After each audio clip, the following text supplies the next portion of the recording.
Это что за нейм? Так, ребят, вы только посмотрите на эту рамочку, какая она красивая. Чисто в хэллоуинском ивенте, и такие челюсти как будто стоят фиолетовые. Вообще очень красиво смотрится. Сверху контент-креатор, сверху какой-то дракончик еще дополнительно нарисован. Очень красиво, ребят.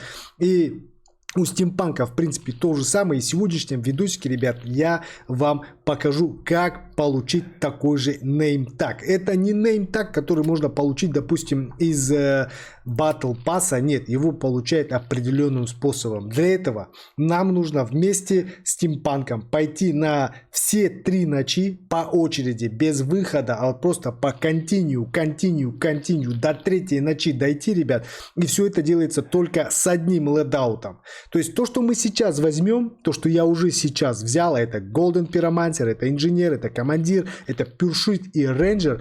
Именно с этим лодаутом, ребят, нам нужно дойти до 3 ночи. И еще и мало того, чтобы просто дойти до 3 ночи, нам нужно пройти и 3-ю ночь. Короче, сегодня ждет нормальный видос. Но правда он будет достаточно долгий. Где-то я что-то там пообрезаю. Но факт в том, что мы сегодня сразу с 1 до 3 ночи вместе с стимпанком. И как только мы заканчиваем одним лодаутом, ребят, все 3 ночи, мы получаем вот такие вот красивые рамки под наши никнеймы. Но это еще не все, ребят. Если зайти, допустим, в Charms, вот сюда, вот у всех стоит вот такой вот дефолтный, стандартный такой вот charm, который вот, когда вы это начинаете, как где отображается, да? Сейчас я вам покажу, где это отображается. И вы получите дополнительную статуэтку Титуса, ребят. Вот такую красивую, золотую. По красоте. Это выглядит вот таким вот образом, если мы, допустим, вот так вот, по красоте. Вот вы ставите, вот помните, да, когда вы заходите в игру, вы выбираете себе карту, и там стоят обычные вот эти вот статуэтки. Сейчас у вас будет стоять вот такой вот Титус, ребят, при выборе карты, соответственно, это очень красиво, и вы, соответственно, сможете получить эту штуку абсолютно бесплатно, но для этого вам нужно приобрести, точнее пройти все 3 ночи по определенной стратегии, ребят. Все стратегии в дуо со специальными башнями и в трио без специальных башен вы найдете по ссылке в описании. Также там вы найдете ссылочки на Discord сервер, ребят, и мою группу Roblox. Поэтому переходите по этой ссылке и кайфуйте, ребят. Ну а мы пойдем со стимпанком в дуо проходить все 3 ночи. Ну а вам я желаю приятного просмотра. Не забудьте набрать кружечку чая, взять печенюшки или все, ну там чисто вкусовщина, кто что любит. Возьмите то, что вам нравится, и погнали смотреть. Ребят, видосик получится бомбический, но и, соответственно, не короткий. Погнали смотреть. Ну что ж, переместились мы 27 секунд до начала волны, и первое, что нам нужно сделать по стратегии, это у меня, точнее, первый плеер, я ставлю на Strongest одного золотого пиромансера именно сюда, ребят. Все стратегии, все вот эти вот расположения наших башен, какие нам нужны башни в дуо со специальными, ребят, есть по ссылочке в описании. Смотрите, вообще просто изи. Там 4 раза, что ли, поставить башни, просто что-то прокачать и все. Очень все легко, ребят.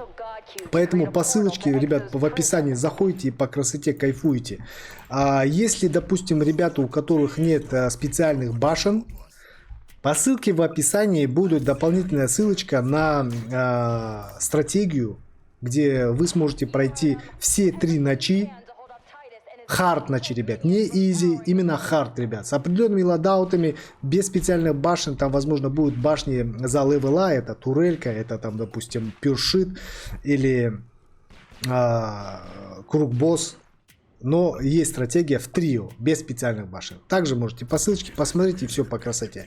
Моя задача что сейчас сделать? Это по стратегии я ставлю одного золотого круг-босса вот сюда по красоте, прокачиваю его до 3-го левела. Мы, соответственно, сейчас со стимпанком записываем видосик и, соответственно, читаем сразу. Я почему это делаю? Потому что вы не выучил эту стратегию сейчас на данный момент наизусть. Но стратегия настолько легкая, ребят. Здесь всего лишь 4 степа, ребят. То есть 4 дорожки, 4 действия, по которым нужно следовать. Это поставить там, поставить сям, поставить здесь и все. По красоте. И вот мы побеждаем, соответственно. Но я смотрю, стимпанк, ты сейчас начал почему-то прокачиваться с золотыми кругбоссами. Ну, я решил по страте пойти. Ты по страте идешь. Ага. Да. Просто сегодня, когда мы проходили, перед тем, как мы вот это вот получили вот эти вот рамочки красивые под наши никнеймы, а также вот эту вот статуэточку Титуса, мы проходили без стратегии. Ну, я ставил по стратегии, ладно, а Steampunk ставил без стратегии, чисто вот здесь вот рейнджеров понаставил. И, в принципе, первая ночь, она настолько легкая, что, в принципе, можно не париться вообще. Стронга стоит, все, по красоте. Я теперь, если чисто следовать стратегии, я ставлю здесь командира на первый левел, и все. На первый левел командира, дальше мне нужно поставить пиршитов сразу 10 штук. Прикиньте, да? После одного командира сразу пиршиты. Вот это вот вообще по красоте. Берем, сразу ставим пиршитика, пусть нулевого левела, и все. Здорово. Короче, видосик достаточно долгий получится, но тем не менее, ребят, я думаю, что стоит потратить время, пройти сразу все 3 ночи, ребят, и получить такие рамки под свои ники, плюс получить вот эту вот статуэтку. При выборе карт собираем обязательно конфеточки, ребят. Сейчас вот особенно почему-то, я не знаю, что сделали разработчики, но сейчас конфеточки очень хорошо дают. Особенно на второй ночи. На третьей ночи я особо не заметил, наверное, потому что я их не собирал, эти конфетки. Но их там, возможно, очень много. Вот. И эти штуки, которые сейчас нам доступны, да, за победы над всеми 3 ночами по этим стратегиям, не меняя ладаут, просто по континью проходить, только ограниченное время. То есть, если заканчивается ивент, ребят, вы уже, соответственно, никогда это не получите. А ребята, которые хотят получать себе вот такие вот эксклюзивные, интересные вещи, которые, в принципе, больше ни у кого никогда не будут, вот это самая тема. Плюс я вообще, в принципе, на канале у меня только 2 ночи. То есть первая ночь, где я проходил соло, и вторая ночь проходил, где я соло, а также с рандомайзером. Третью ночь я так и не выложил.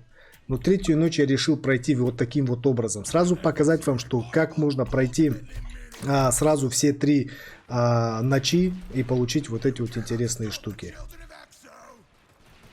Ну еще и Харвеста получить. Харвест вообще-то это имбовая башня. Тоже как вариант. Харвест, ну, я бы не сказал бы, да, что она прям та башня. Я бы ее рядом с Джестером, допустим, не поставил. Нет, Харвест очень имбовый, у него есть очень крутая особенность. Там в радиусе Харвеста, когда ставишь ферму, возле фермы тоже вылезают эти шипы. Вот эти лозы, которые урон наносят. Все, я понял. Я видел, что ты на Discord сервере в новостях это выкладывал. Я еще совсем такой не понял, что за ерунда, что за не понял, что за фигня, как это, почему фермы, думаю, стоят в радиусе дорожки. И оказывается, будь здоров. Оказывается, есть своя механика. Вот Steampunk вам говорит, что если ты, допустим, юзаешь способности Харвеста, то автоматически розы появляются возле твоих ферм. Ну не автоматически, там, когда юзаешь обилку Харвеста. Ну, нет, я имею в виду, что они, момент, когда ты только юзаешь эту обилку, но они автоматически появляются возле твоих ферм. Это достаточно... У меня так как-то раз ферма 38 тысяч урона нанесла. В смысле, серьезно? Да. 38 тысяч урона нанесла ферма, ребят, как вам? Я пока что не видел ни разу фермочки, которые, в принципе, наносят какой-либо урон, но я думаю, что вообще, в принципе, Харвест, башни у меня уже есть, что Харвест, что вторая башня. Вторую башню ты не помнишь, кстати, Steampunk, как называется? Не особо. Да, все запомнили Харвеста, потому что это действительно, я бы не сказал, что крутая башня, но она достойна своего внимания. Потому что у нее достаточно интересная механика вызова вот этих вот шипов, или розы, или что это, или лозы. Точно не знаю, как они называются, но тем не менее. Hollow Pumpkin зовут, я вспомнил. Hollow Punk. Ну, да. Вот Hollow Punk, если сравнивать Харвеста и с Hollow Punk'ом, эти башни у меня есть, потому что я уже прошел все ночи в easy режиме и все ночи в hard режиме. И если поставить рядом друг с другом вот эти вот башни, лично мне нравится больше Hollow Punk. Потому что у него есть возможность атаковать как наземные войска, так и воздушные. Так Харвест тоже воздушных атакует. Но он атакует только с пистолетика своего, верно? Ну да, но у него неплохо урона с пистолета. У него больше, чем у Холлоупанка урона. Ну, это разумеется, потому что это было бы глупо, если бы ты получал бы за хард режим башню, которая в принципе наносит меньше урона, по ДПСу будет слабее, чем та башня, которая дается тебе за изи режим. Но лично мне нравится больше Hollow Punk. И красиво ракетницы летят. Я думал, что они какие-то самонаводящиеся, но нет. Тем не менее, в любом случае, классные башни. Но они следуют за целью все-таки. Следует? Да. Ну там такая маленькая самонаводка все-таки есть. Так, ну что ж, по стратегии, как вам понятно, всего лишь 4 степа. Это поставить голд круг босса. В принципе, я буду рассказывать вам, что я делаю. Но, тем не менее, есть еще дополнительная ссылочка по ссылке в описании. Вы там можете зайти, посмотреть. Очень изи. Мне кажется, даже трехклашка, третий, четвертый класс, мне кажется, спокойно разберется с этой стратегией. Поставил круг босса, поставил командира первого левела и все. Просто спам пюршитами на третий левел. Чем больше, тем лучше. Ну, нам, по сути, нужно поставить 10, 3, 5, 8 и вот сюда парочку мы сейчас залепим. Ну, кстати, Харвест еще имбовый тем, то, что он станет своими лозами мажорных боссов. Мажорных, это в смысле те, которые выходят на последних левелах. Это типа Void River, Fallen King. Серьезно? Ну, как сказать, станет, замедляет. У него 30% замедления на последнем уровне. Я так уже с ним хардкор прошел.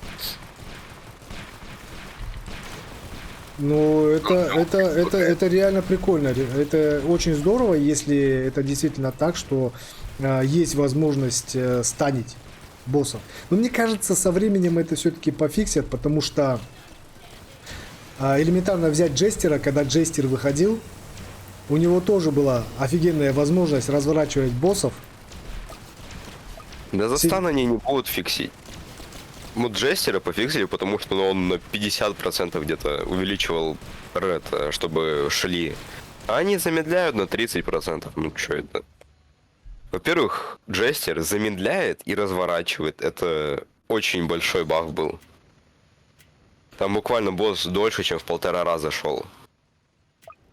Согласен, я помню, что даже на хардкоре его просто на изи проходили, там любой лодаут взял и все по красоте. Короче, смотрите, ребят, мы прошли первую ночь, мы не выходим в лобби, мы ничего не нажимаем, мы нажимаем Continue, ребят. И это очень важно, мы не меняем лодаут, нажимаем Continue и автоматически с тем же лодаутом, который у нас сейчас есть, мы перемещаемся во вторую ночь. Во второй ночи немного другая стратегия, немного чуть-чуть там совсем изменения небольшие, но в принципе одно и то же.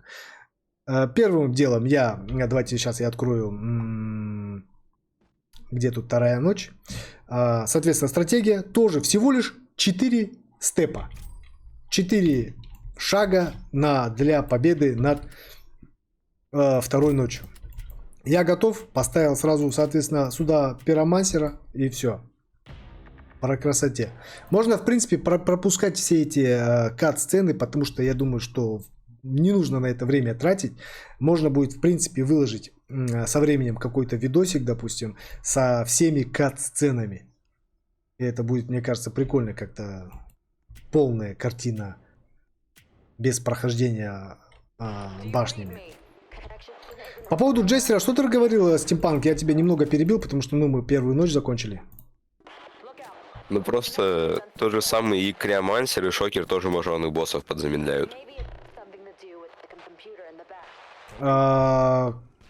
Криомансер сам по себе очень хорошая башня. Вообще, ну, я лично считаю. Но я бы не сказал, что она замедляет настолько сильно, насколько бы хотелось бы в принципе. А что там на 20% замедляет мажорных боссов? Или чуть больше, не помню. Ну вот смотри, как ты сам думаешь, вот когда вышел Джестер, это вот в прошлом ивенте,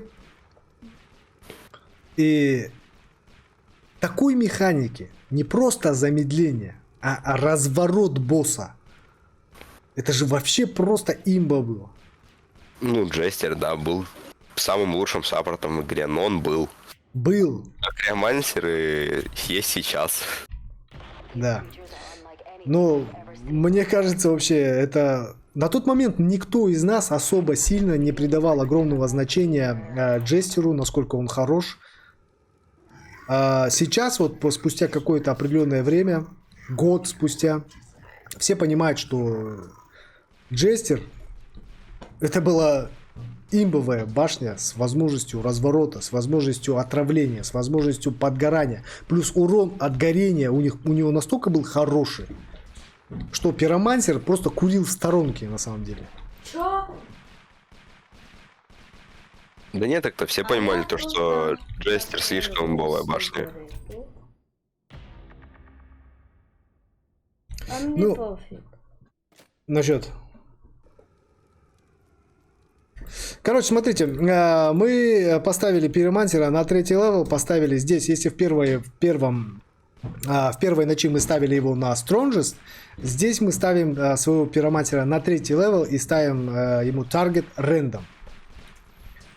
Ну и теперь по красоте просто по КД ставим 6 инженеров по очереди, не спамим просто, вот, да, там, поставили там 5-6 инженеров на 2-й левел или на 3-й, нет, это не так не работает. Мы ставим одного инженера, прокачиваем его вон до максимума на 6-й левел, дальше ставим следующего инженера. И так мы делаем со всеми инженерами, это у нас так делается по стратегии. На самом деле это все очень сильно упрощает, и ничего сложного здесь нету, ребят. 4 степа, в первой ночи 4 степа, во второй ночи...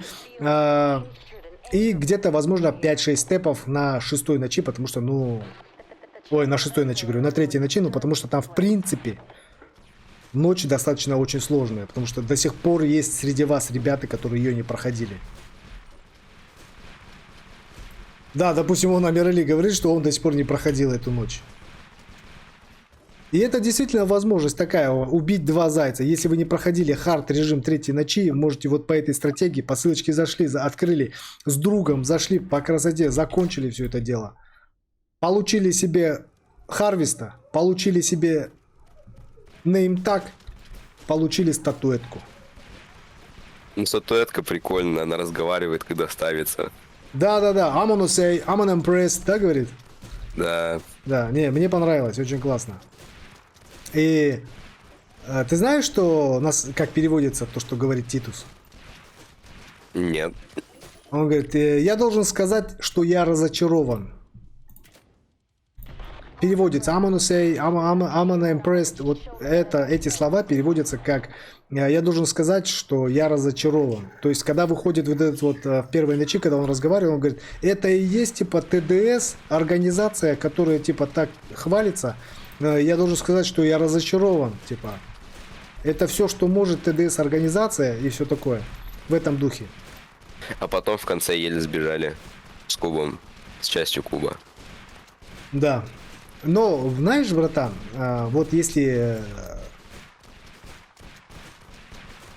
смотреть на все 3 ночи, и то, куда мы попадаем в 3-й ночи, и кат-сцена, которая идет после 3-й ночи,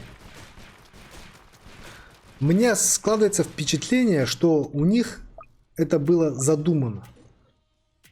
Они должны были разыграть вот этот спектакль, чтобы мы попали именно в тот мир, где находится последний босс, вот этот огромный. Потому что по кат-сценам, если переводить, там они говорят, типа, спасибо за то, что сделали нашу работу. И перемещаются они, соответственно, через этот портал и подрубают проект Frosthold. Просто ревенж.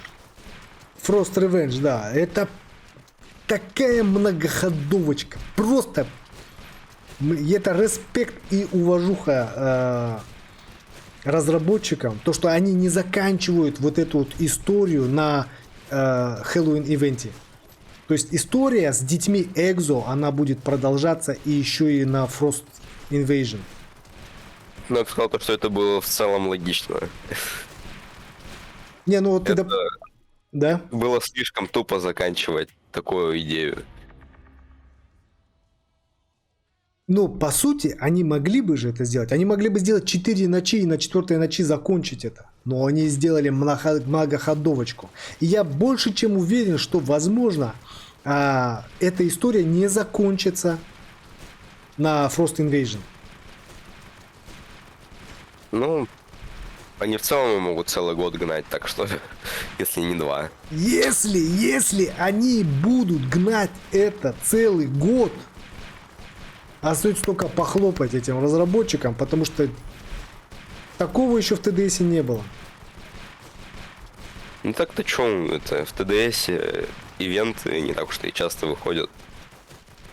Раз в полгодика. Ну, например, летом нету ивента.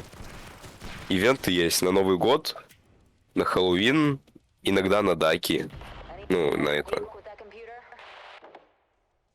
Так, Ну, Frost Invasion это новогодние, правильно? Да. Да. После Frost Invasion, мне кажется, все-таки какой-то ивент, возможно, они запустят летний. Может быть. Кто знает. Но было бы приятно, но вот запустят или нет, это вопрос. Хорошо, давай вот эту тему-то обсудим, да, вот какие у тебя могут быть догадки, допустим, если они не закончат весь этот ивент, который охватывает детей Экзо, если, допустим, он не закончится на Лорде, точнее, на Frost Invasion, что они могут добавить на летний ивент? Какие там могут быть праздники? Какого могут добавить босса? У тебя есть вот хотя бы какие-то догадки? Ну, мне кажется, единственное, что можно сделать, так это что-то связанное с пиратами летом. Идея, кстати, да, пираты.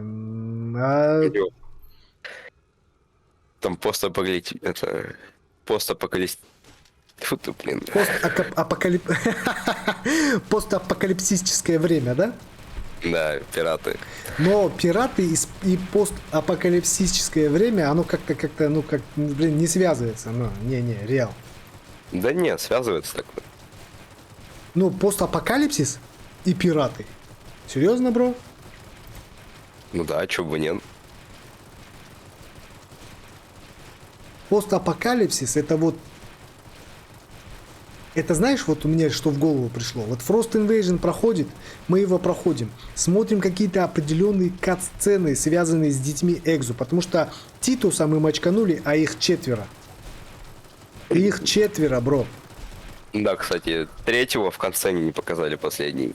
Мы только мочканули Титуса. Все, мы получили статуэтку Титуса.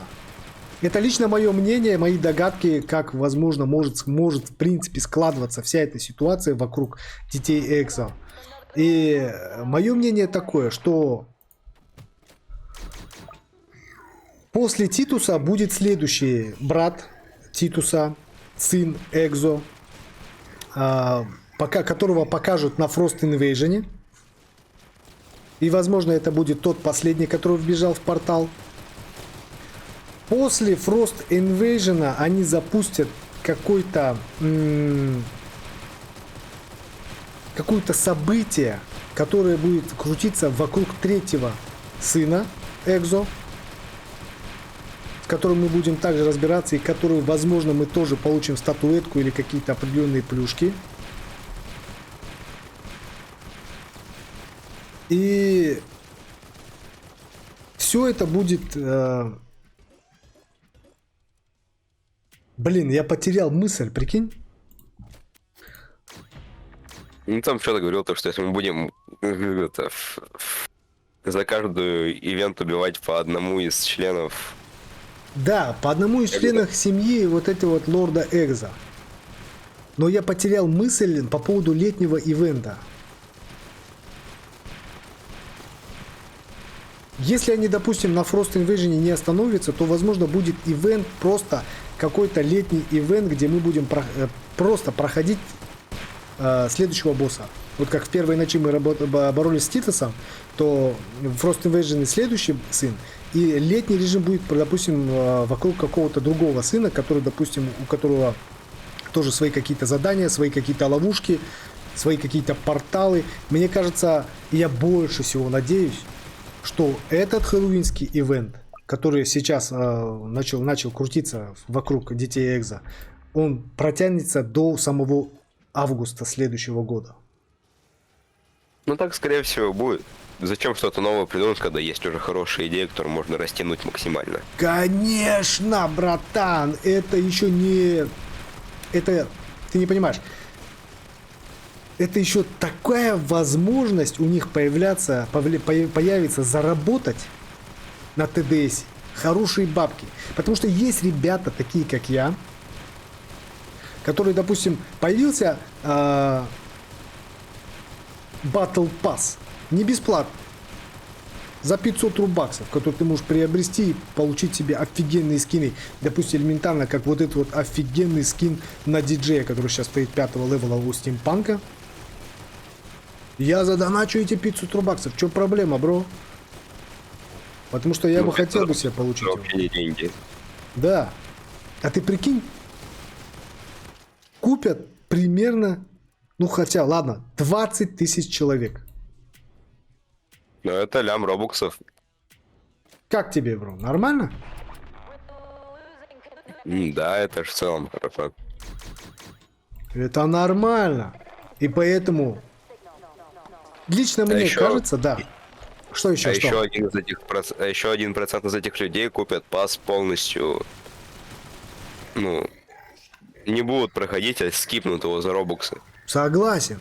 Согласен. Как это сделал Darkseid? То есть, чтобы не Ну, фармить или- вот эти вот монетки, что не конфетки или еще что-либо. Просто там 3-4 тысячи робоксов купил, задонатил и все. Есть такой, там будет какой-то процент. Там из 20 тысяч, наверное, 1000 человек так купит. Это уже 1000 человек по 3000 робоксов. Как тебе? Это сколько получается? 300 тысяч. Это 3 миллиона получится, бро. Да. Тем более почти все контент-креаторы с Америки покупают полностью full pass скипают. Да, они full pass скипают, согласен. Я бы тоже full pass скипал без проблем, но мне просто не платят так, как зарубежным. Для зарубежных 4000 робоксов это вообще ничтожество. Ну, тем более. Для нас это уже как бы, да, ощущение, ну, по деньгам нормальное, там, 3000 робоксов.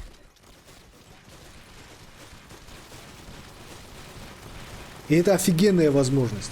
И смотри, мы сейчас вот, допустим, закончится этот хэллоуинский ивент, да? Этот хэллоуинский ивент заканчивается. Здесь Battle Pass. Они подняли с этого бабла. Они перетянули всю эту историю вокруг детей Экза на Frost Invasion. Санта-Клауса.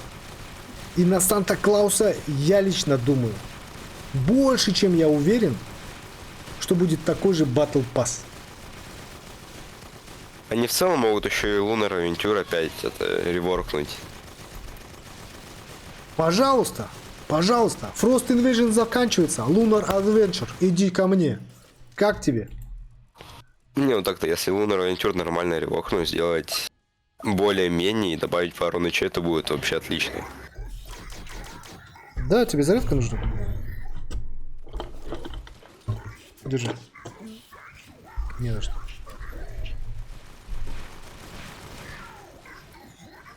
Ну это вообще, это, я не знаю, блин, я считаю, что это будет такая мощь.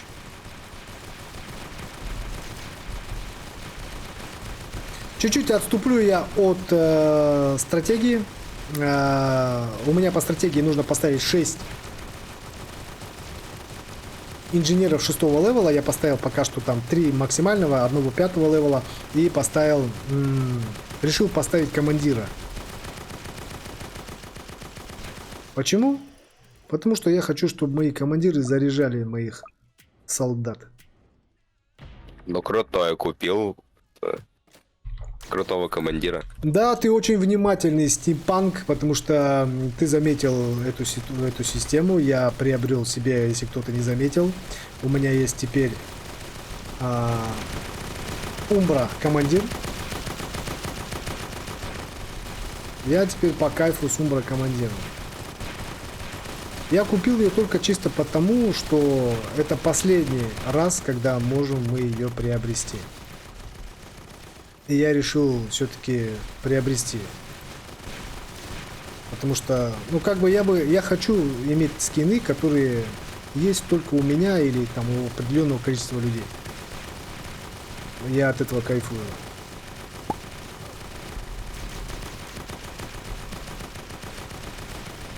Немного громковато стало, давайте чуть-чуть понизить надо громкость Роблокса. Что-то очень сильно слышно моих инженеров. Очень прям уши прям по ушам долбить со страшной силой. У нас уже 18-я волна, кстати, нам надо бы уже, слушай, не забывай, нам нужно фиксить компьютеры. Да, Помнишь, знаю, да? я хотел Так, за 7500. инженерную апнуть и пойти. Так, командоры есть, все есть. Тут инженер мой 5-го левела. Так, надо бабки подступать, потому что это последняя волна стимпанк. Нам нужно что-то делать, нам нужно подкопить бабки, и нам нужно отремонтировать все-таки вот этот вот компьютер. Давай, знаешь что, я вот этот за 20-ку куплю. А ты Ну, вот компьютер этот, еще можно на 20-й чинить. До босса прям самого выхода. ты думаешь, это работает? Да, проверено уже не раз. Ну, лучше я на всякий случай сейчас починю его и просто на боссе буду улучшать свои башни.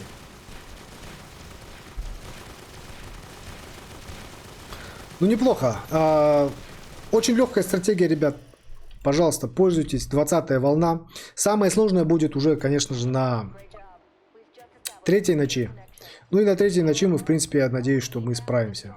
Как бы в любом случае. На третьей ночи ничего сложного. Главное нормально Харвеста использовать, потому что он там эту собачку тоже станет. Какую собачку? Ну, финального босса. А ее собачку сейчас называют, да? Ну, как его еще называть? Ну, не знаю. Паук. Ну, вообще на паука не похож. Ну нет, почему у нее там столько ног? Как не похоже? Я просто сказал собака лысая. Ну, тоже пойдет. Почему не кот лысый?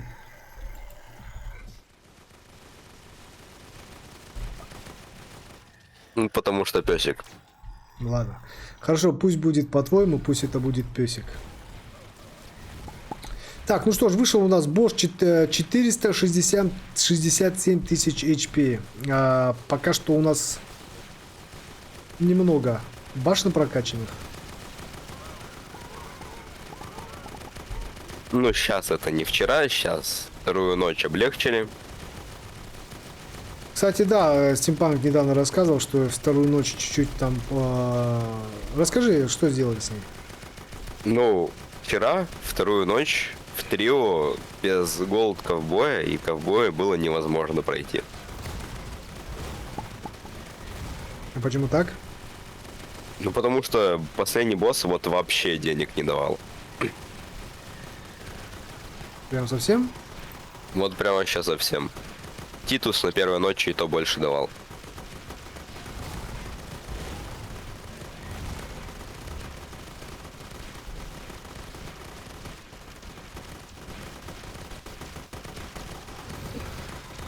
Я не могу найти свои башни. А, вот она. Да, турельки закрывают. Так, давай командиров прокачаем, бабки есть. Так, кого поставить? Давай-ка инженеров поставим. О, подожди, у меня прушиты есть. Пушита поставим. И еще пушита. Ой! Ты сюда турель. Я думал, откуда у меня турелька? Ты, оказывается, поставил. Да. Единственное, что мне не нравится, вот, допустим, приобрел я скин себе на Умбру, а выезжают обычные машинки. Как-то Ну, это... это странно. Вроде у него... Что-то по ощущению, будто бы у него были другие машинки, но почему-то их нет. Это обидно, знаешь, братан. За донат ты покупаешь себе Умбру, в которых нет своей машинки. Прям очень обидно. У меня почему-то ощущение, будто бы у него машинки были, как у Викториана командира. Они там такие прям. С бантиками? Поезд. Не, Викториан. У него поезд такие машинки. А.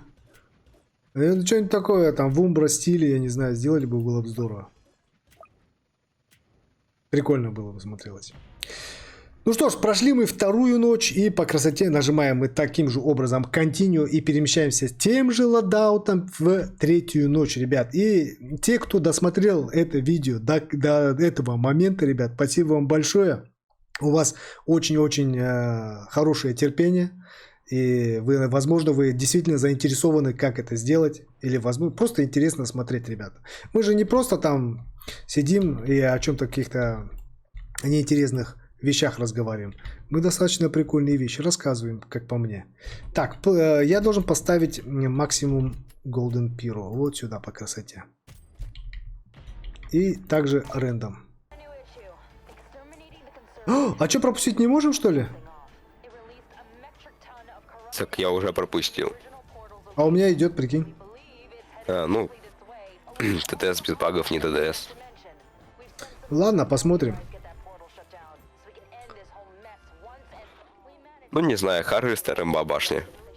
О, у меня тут скин показывает. Какой? Да я уже успел на Харвеста квест пройти. Да ты чё? Прикольно. У меня Харвеста нету. А, у меня Харвест есть здесь уже, все. Это очень классно, ребят, то, что здесь добавили теперь 6 можно взять башен с лодаутом.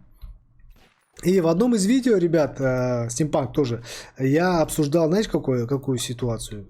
Я надеялся, что в будущем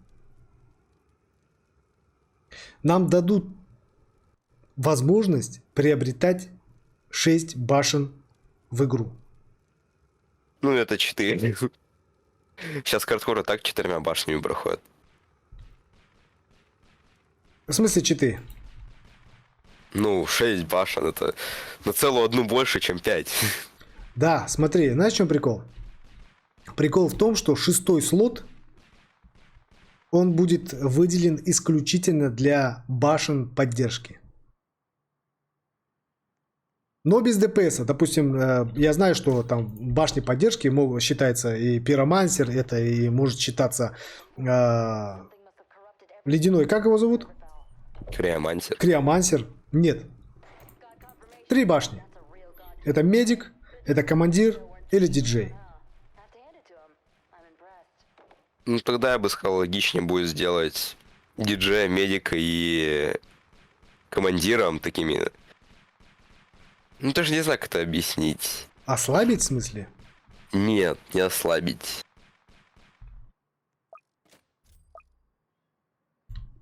Ну как? Типа их сделать героями, ну. Это под 6-й слот сделать.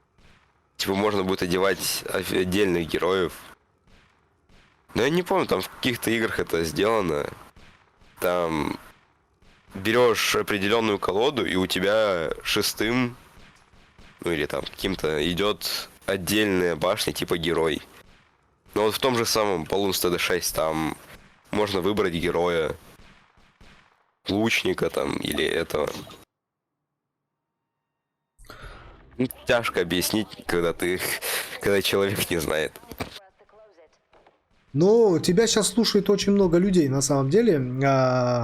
И было бы здорово, если бы ты довел свою идею до конца. Потому что мне интересно стало, какие герои и зачем они нужны в принципе. И появляются ли эти герои только в случае, когда, допустим, ты выбираешь только определенный лодаут. Это, допустим, вот как мы перемещаемся на Lost Souls в Pizza Party. Там же только с определенным лодаутом можно переместиться. Ты про это имеешь в виду или как? Не, ну вот в Balloons TD6 там у тебя вот обычная колода вот из всех тех башен, которые доступны, и одну башню ты можешь любую выбирать, из которых тебе... Ну там есть система героев. И эти герои имеют свои обилки. М. Там... Ну, если ты не играл в Balloons TD6, то ты это не поймешь.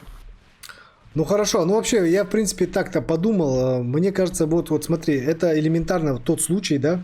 Почему я этот разговор в принципе завел сейчас, повторно? Потому что, как мы видим, сейчас у нас 6 башен, включая Харвеста. И, возможно, тебе не кажется, что это какая-то отсылка? Нет, это просто сделано для того, чтобы люди поиграли с башней, посмотрели, нужна ли им она или нет. Да? Ну, 6 башен это слишком читерски будет.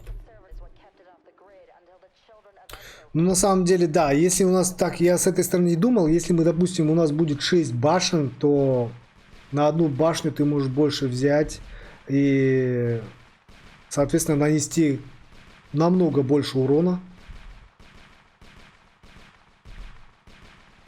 Это значит, что надо перерабатывать тогда все режимы, усложнять их. Верно?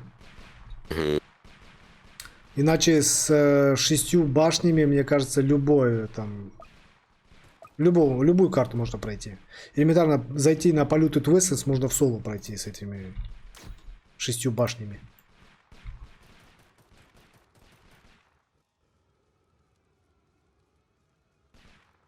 Так, ну что ж, по стратегии у меня пиромансер максимального левела, таргет у нас стоит рандом. Теперь мне нужно поставить по красоте одного командира. Командира мы ставим вот сюда, вот по красоте, сразу первого левела. А нет, второго, кажется, левела. Сейчас я гляну по стратегии, соберу сначала свои леденцы, которые мне нужны. Ага, и все, я должен, соответственно, использовать обилку, когда приближаются наши враги ближе к нашим кругбоссам. Так, один всего лишь командир и больше не надо. Теперь мне нужно поставить 3 инженера 5 левела. А потом еще и улучшать его один за одним. На стратегии, которые есть по ссылочке в описании, ребят, там все указано. Даже постановка, куда кого ставить. И по стратегии у меня вот сюда первый мой инженер ставится. Значит, мне нужно поставить всего лишь 3 5 левела инженера, а потом по очереди макснуть их на 6 левел и доставить после еще 3 инженера. Я ни разу не слышал, чтобы... Что говоришь, Стимпанк? Да, продолжай. Я ни разу не слышал от тебя, чтобы ты рассказывал, что тебе нужно поставить. Он просто стоит там, фигачит свои башни, своих кругбоссов. Кстати, они все первого левела, заметьте. Тут есть один второго левела. И золотые кругбоссы это прям очень хорошо. Мне кажется, золотые кругбоссы это прям ключевая башня на всех этих ночах. Ну что? Лунар Авентюр в соло солдат дефал золотой. А тут все, везде помогает кругбосс золотой. Да. Золотые башни действительно очень хорошие. И среди вас есть намного, я уверен, что среди вас есть ребята, которые задаются всегда вопросом, купить ли вам какую-то башню или купить золотой кейс, или покупать там какие-то другие кейсы со скинами, тратить на них деньги, чтобы получить определенные скины. Там, допустим, из Вигиланта, из Даки. Или копить деньги на золотые кейсы. Мой вам совет, ребят, запаститесь лучше терпением и фармите максимально, насколько это возможно, на золотые кейсы. Потому что скин... Что? Причем все голд версии, голд скины тоже очень красивые. Согласен. Голд Пиро тоже по-своему хорош, в любом случае. Золотые скины вам не дадут не просто скин, а еще какие-то дополнительные статы. А это очень важно. Когда у вас есть золотой скин, это просто кайф. Как по мне, мне больше нравится... Тебе вот какой нравится золотой скин? самых лучших для меня это Гапира, Голд Круг и Голд Солдат. Нет, я говорю по скинам. А по скинам. Угу. Голд Круг, у него, как по мне, самый красивый скин золотой версии. Ну да, он тут в наушечках такой там с шляпой классно смотрится. Как по мне, я тащусь больше по золотому миниганеру. Ну это два реворкнутых скина, так что... Золотой миниганер мне нравится, прям с двумя пушками наваливает. Но сейчас вот, вот если мы заговорили о скинах, у меня есть на канале видосик, кто из вас смотрел, спасибо вам большое. Видосик с обзором всех Hexscape скинов. И если взять все эти скины, рассматривать все эти скины, то в голову мне приходят в первую очередь два скина. Первый скин это миниганер, потому что он там выглядит как призрачный гонщик, знаете, вот этот вот прям скелетон у него, там маска скелета, шляпа, вот этот мотоцикл у него вообще просто по красоте. И второй скин это скин диджея, соответственно. Ускоритель тоже Metal E. Ну, ускоритель, потом шотганер, потом кто там у нас еще есть? Солдат. Все их скины, они как-то вообще никак не складываются с хэллоуинскими. Ну, там нормально складывается, это вот разве что Фредди Крюгер, там Джейсон Вурхис. Фредди Крюгер, Джейсон Фурхес, миниганер, как призрачный гонщик. Вот диджея взять милитанта, это больше такие скины, которые походят, вот как я уже говорил в этом видосе, похожи очень на Mad Max. Знаешь, Дорога ярости. Смотрел наверняка фильм? Нет. Ну вот посмотри, там вот достаточно интересный фильм. Безумный Макс, Дорога ярости. Если кто смотрел, они точно знают, о чем я говорю, и точно знают, почему я сравниваю эти скины с этими башнями. И когда ты посмотришь этот фильмец, ты сразу поймешь, о чем я говорю. Вот так же, как ты говоришь мне по поводу TD Balloons с героями, там 6 башен, я же не особо понимаю. Также и ты, соответственно, не понимаешь, о чем сейчас идет речь по скинам. Почему я именно Безумного Макса говорю.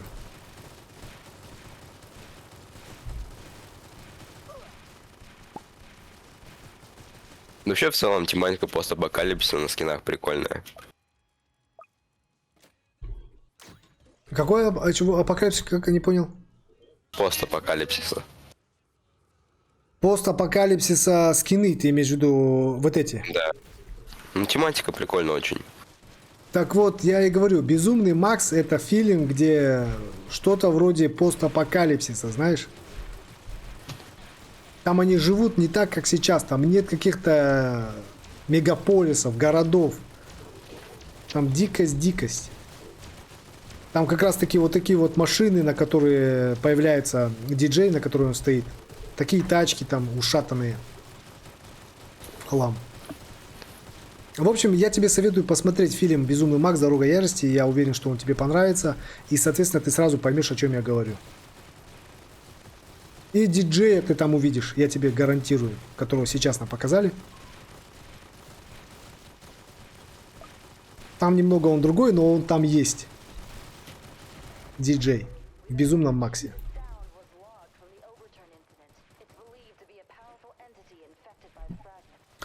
Так, 17-я волна, у нас тут, я насколько помню, 30 волн, да? Мы поставили уже 3 инженера, все по стратегии. Тут раз, два, три, вот 3 инженера есть. И теперь нам нужно по очереди улучшать их на 5-й левел. После того, как мы улучшим их на 5-й левел, ой, точнее на 6-й левел, как только мы их замаксим, нам нужно будет доставить еще остальных 3 инженера.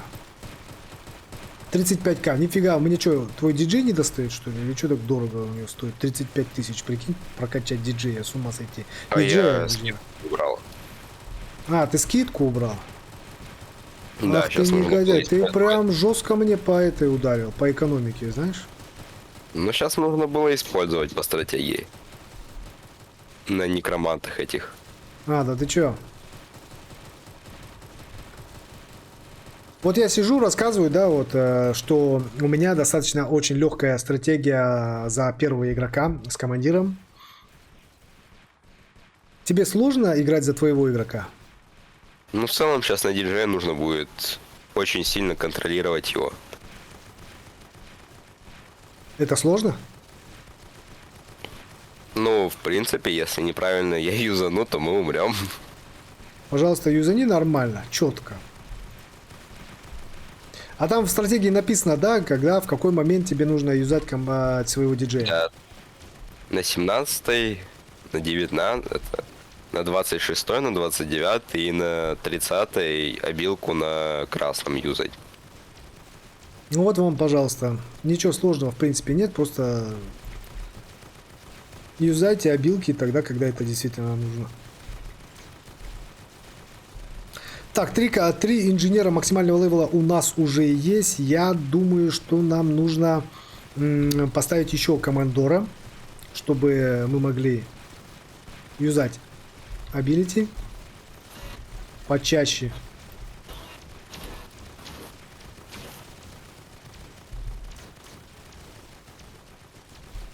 Есть два командира.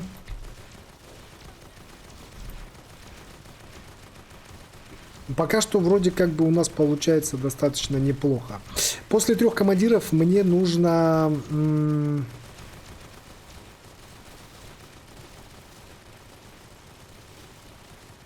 Давайте, знаете, я еще поставлю, наверное, инженеров. У меня по стратегии так, 4-й инженер идет вот сюда.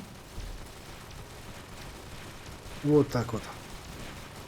Давайте вот сюда его поставим. Это у нас 4-й инженер.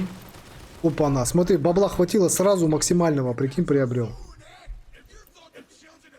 И, кстати, на диджея нужно постоянно использовать обилку на деньги. О, вот это вот, да. Иногда бывает так, забываешь, да, использовать ее.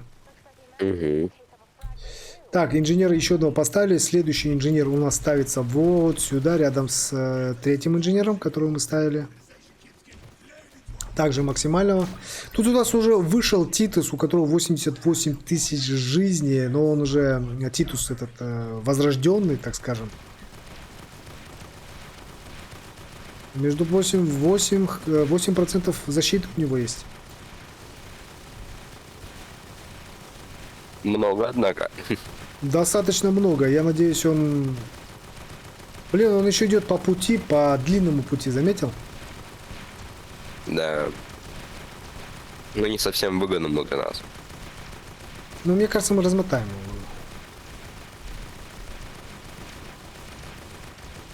его. Размотаем, 40к заберем. Да, конечно. Ой, ё, я не заметил. Тут у нас, конечно, тут у нас уже 7 рейнджеров 2-го левела стоит. Конечно. Конечно, my friend, мы его размотаем. Так, 6-го инженера мне куда ставить? Все, понял. 6-го инженера мне нужно поставить вот сюда. Вот сюда. Прям под нашим диджей-бузом. Все. Вот этого инженера мы, соответственно, сейчас подкачаем на 6-й левел, а далее нам надо будет спамить также, наверное, рейнджерами, да? Да, спам рейнджерс левел 2.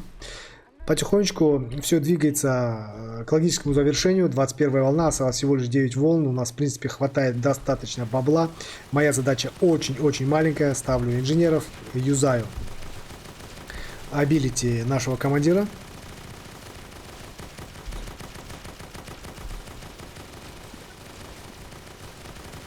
Не могу нажать. Все, нажал. Конфеточки, ребят, не забываем собирать. Иногда бывает так, что здесь с конфеточек сразу, опа-на, смотрите, 2 конфетки собрал, сразу 8 прибавили. Это вообще кайф.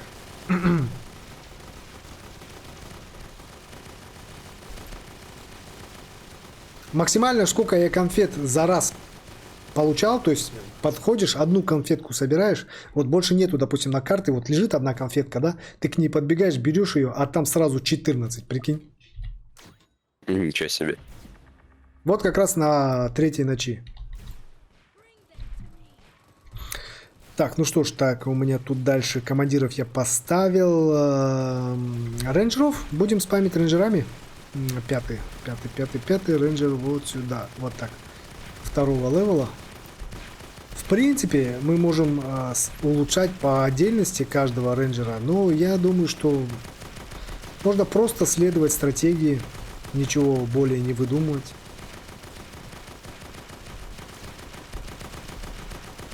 Да нет, кстати, реально многие недооценивают Харвестера. Харвестера Да. возьми. Так, Харвестер. Ну, честно сказать, да, если пока что я им не играл, я прям сильно много о нем ничего не знаю, поэтому не могу точно утверждать, что он достаточно хороший или он не очень хорош. Знаете что, мы запишем видосик лучше. Запишем видос с этими харвестерами. И на видосе посмотрим, что может харвестер, что может сделать Hollow Punk.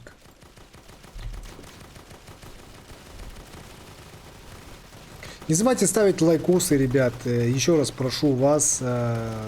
Лайкосы очень мощно, фантазмагорически, космически меня мотивируют на создание новых роликов. О, у меня уже все рейнджеры, оказывается, есть. Поэтому вам не сложно, я надеюсь, просто нажать на пальчик вверх своей кнопкой или своей мышкой или своим пальчиком, а мне это будет очень приятно. Так, ну что ж, теперь мне нужно улучшать. После того, как мы поставили всех рейнджеров, я, наверное, знаете что, я хочу подкачать своих командоров, чтобы у них больше был радиус действия. Вот так. Сейчас двушечку подкопим и поставим командира на максимум. Вот, вообще хорошо. Быстрее скорострельность, лучший баф. Не сказать, что баф сейчас такой же классный, как, допустим, был до реворка командора, когда до реворка у него прям огромный, просто офигенный радиус был командора. Просто охватывал все и вся вокруг. Сейчас же без диджея командир оставляет желать лучшего. Ну, командир тогда слишком читерным был. Но он и сейчас так-то лютая имба. Ну, на самом деле, да. Я помню, да, есть видосик на канале, где вы проходили с чата, не с чата, а с рандомайзером вторую ночь. Как раз я только об этом заговорил, появился Corrupted Conserver. Без... Именно тогда, когда мы крутили рандомайзер, нам не выпала ни одна башня поддержки. И это действительно очень сложно проходить без башен поддержки. Один командир, даже ладно без диджея, один командир может столько грязи намутить. Это просто... 3 командира увеличивают ДПС весь в 1,5 раза.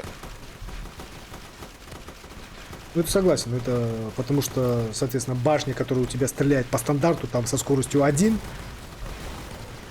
будет стрелять со скоростью 1,5. А если взять еще и диджея и мерсенари, то будет почти в 2 раза баф. Да, кстати, да. Диджей дает, ну, красный, если ты красный поставишь, допустим, диджей тебе даст прирост в уроне, командир тебе даст прирост в скорострельности, и Mercenary Base даст нам прирост к атаке, ну, к дэмэджу.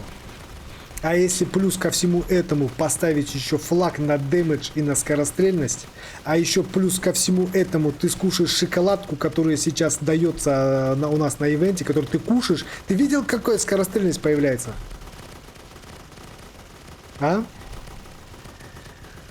О, да ну нафиг, у меня, прикинь, у меня вылетело.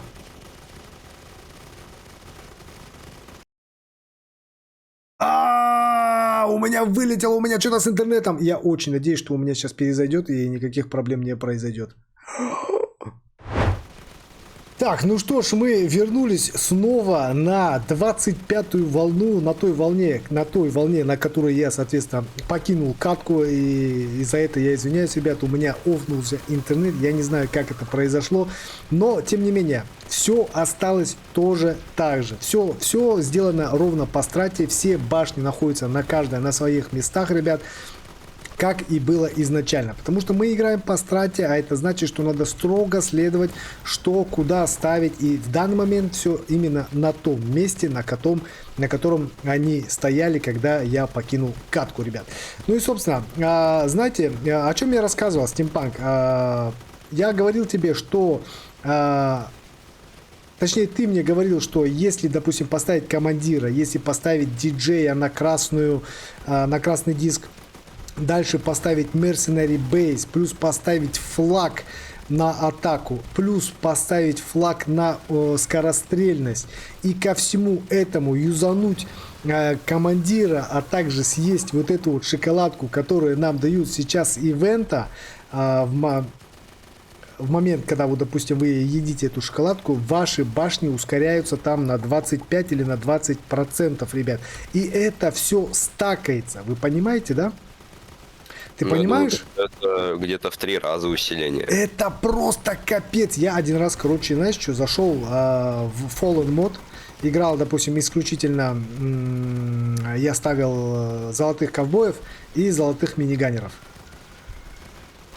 Ты себе не представляешь, я поставил диджея на красную пластинку, я замаксил командиров, я поставил красный флаг, поставил флаг на скорострельность и съел вот эту вот шоколадку. Там даже звук, знаешь, вот этот вот. Ты же когда, допустим, слушаешь звук командира, звук миниганера, когда он стреляет, допустим, без командира, когда ты юзаешь командира, звук улучшается, совсем другой получается. Ну, слышно, что скорострельность намного увеличилась. И когда я съел вот эту вот шоколадку с флагом, там просто, знаешь, звук, как будто ты попал в какой-то улей с пчелами. Оператором стенку долбить.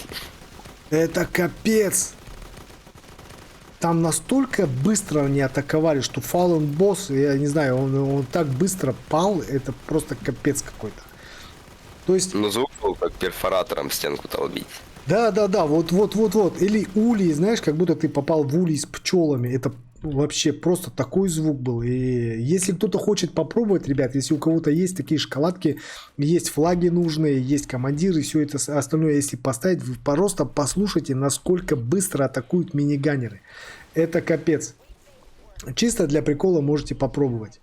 Единственный минус в том, что когда ты ешь вот эту вот шоколадку, она улучшает исключительно только ваши башни. Но при этом эффект от этой шоколадки намного продолжительнее, чем от командира.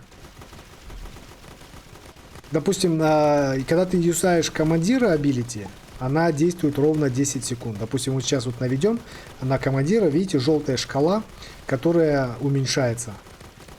Действие командира. А шоколадкой, мне кажется, там все 30 секунд. Плюс эту шоколадку можно съедать 5 раз. То есть не так, что у тебя там 2 шоколадки, и все, ты съел, и все, и ханабат на этом. Нет, 5 раз.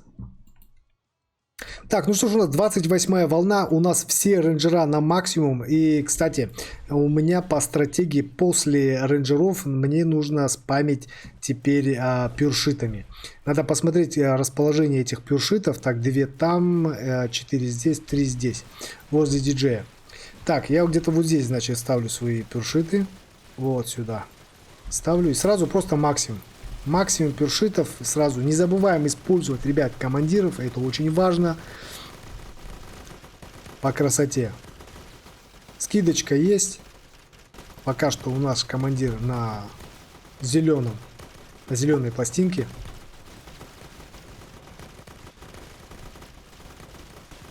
Важно не просто спамить своими самолетами. Важно ставить по одному и улучшать его на максимум.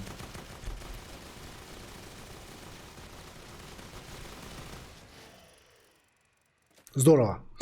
Не забывайте ставить лайкосики, ребят. И если вы еще не подписаны на мой канал, не забывайте подписываться.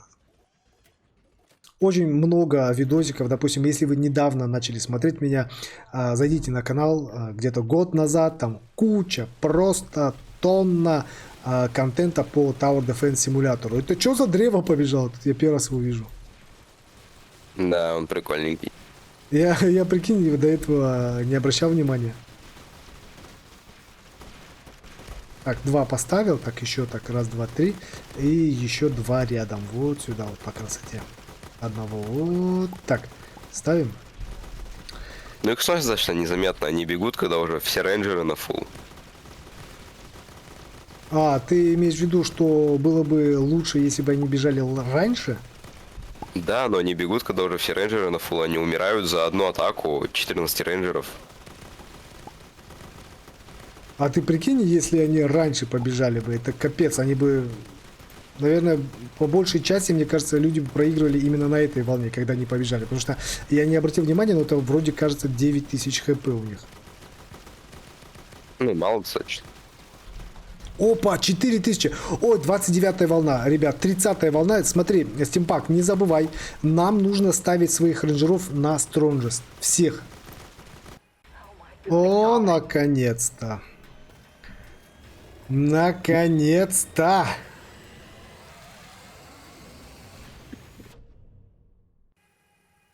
Погнали!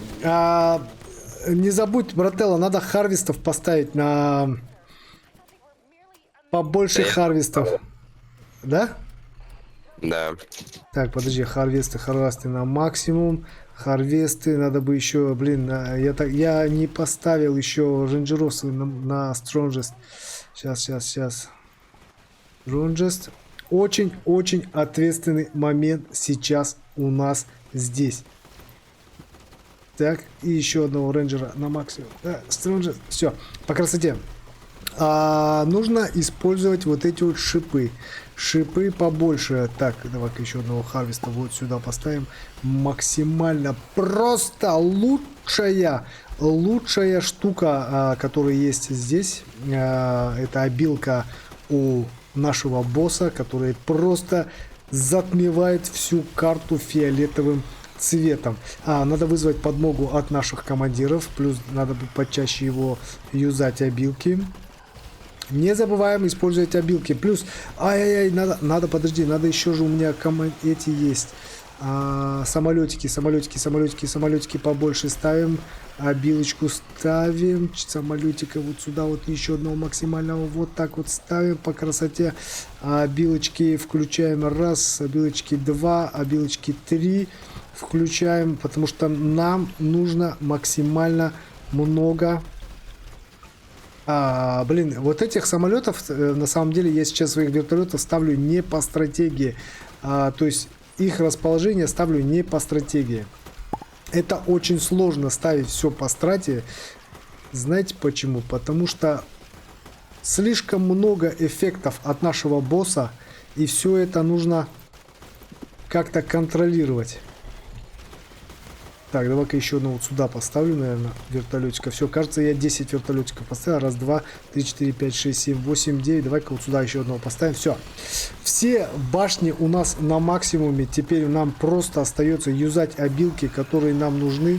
А это обилочки. Самое важное, ребят, если вы дошли до 30-й волны, ребят, и что-то идет не так, не забывайте ставить харвестов и юзать его обилочки на вот эти вот пути по бокам. Это очень важно, потому что эти обилочки нереально мощно замедляют все остальные вот эти вот войска зомбаков. Ну их еще можно на босса кидать. Еще и на босса можно кидать? Да, там немного замедляет. Да вообще хорошо. Давай-ка я закину. Вот сюда вот одну обилочку, наверное, закинуть можно. Давай. Командор. Молодец. Так, обилочку еще вот сюда, наверное, закину. И надо на пути вот сюда вот закинуть, на всякий случай, чтобы было. Опа-на, а он телепортнулся, братан. Да, он в рейдж мод зашел. Еще раз телепортнулся. Рейдж мод. Значит, он сейчас О, в бешенстве, да? Тем колючкам идет. Вообще хорошо. Эти колючки мы прям в цвет поставили, братан. Так, надо командоров юзнуть. Ну это просто офигенная у него обилка. Блин, я тащусь по этой его обилке на самом деле.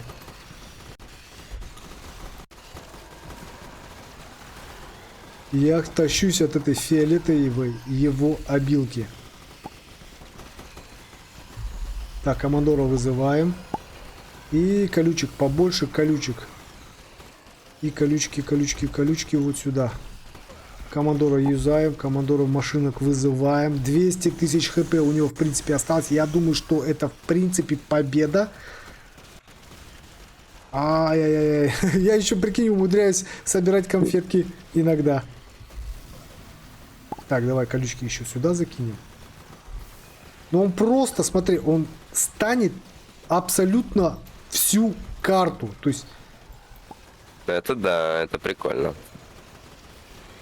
И мне это очень нравится, знаешь, на самом деле это прям красивые вот эти вот фиолетовые лазеры, которые он выпускает, это очень красиво.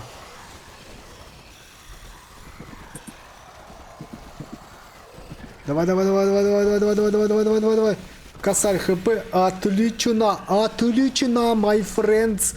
Steampunk мы это сделали, ребят.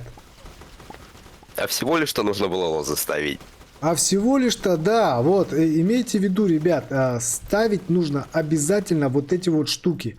Способность, которая есть у Харвеста, она нереально люто имбовая. То есть, видите, он выпускает вот такие вот колючки. Если наши зомбаки идут по этим колючкам, они нереально мощно замедляются. Смотрим финальную кат-сцену. Thank you for doing all the hard work for us, you mortals. Я слышу твой звук. Telling me to get that crook brought the brains. This plan this entire time. Let's gear up and bring these cultists to justice. It seems TDS has got onto us. How should we handle that? With a shard of the god chip in our possession, they're no longer a threat. We'll crush them with a swift invasion. Radio, initiate Operation Ice. Yes, sir. Yes, sir! И, соответственно, о чем говорили в этом ролике в самом начале, не в самом начале, где-то там я, в общем, рассказывал, что весь этот ивент переходит теперь во Frost Invasion. И во Frost Invasion, возможно, будут свои какие-то плюшки дополнительно. Я надеюсь, что это будет определенный дополнительный какой-то Battle Pass, с которого мы также поимеем какие-то крутые плюшки, скины и прочее. И вот этих вот трех братьев мы также увидим на Frost Invasion. И напишите в комментариях, ребят, какие у вас есть задумки по поводу того, что куда может переместиться весь этот ивент, окруженный вокруг детей Экзо, после Frost Invasion. Лично я говорил свое мнение, выразил также свое мнение Steampunk, который вместе со мной сейчас находится в игре. И это лучшее, что может быть, ребят, если они растянут весь этот ивент на целый год. Это будет целый год офигенного контента, ребят. И я еще раз повторяю, что все ссылочки на страты, что в дуо со специальными башнями, как мы проходили сегодня со Стимпанком, и в трио стратегия без специальных башен, будут по ссылочке в описаниях. Ну и, собственно, таким вот образом вы получаете, как только проходите все эти 3 ночи с помощью Continue, именно одним ладаутом по одной страте, вы получаете эти красивые, эксклюзивные, красивые вот такие вот рамочки под свое имя. Красота. Ну и, соответственно, еще немаловажно, это статуэтка, которая будет у вас. То есть вы выбираете, голосуйте за карту, у всех такие маленькие, такие коричневые, а у вас бабах Титус, красивый, в руках что-то держит, по красоте вообще. Так что, ребят, не забывайте подписываться на канал, не забывайте ставить лайкосики, писать комментарии, а также переходить по ссылочкам на Discord сервер и группу ВКонтакте, ребят. Там очень много всего интересного. Ну а мы с вами прощаемся, до скорых видосиков. Пока-пока.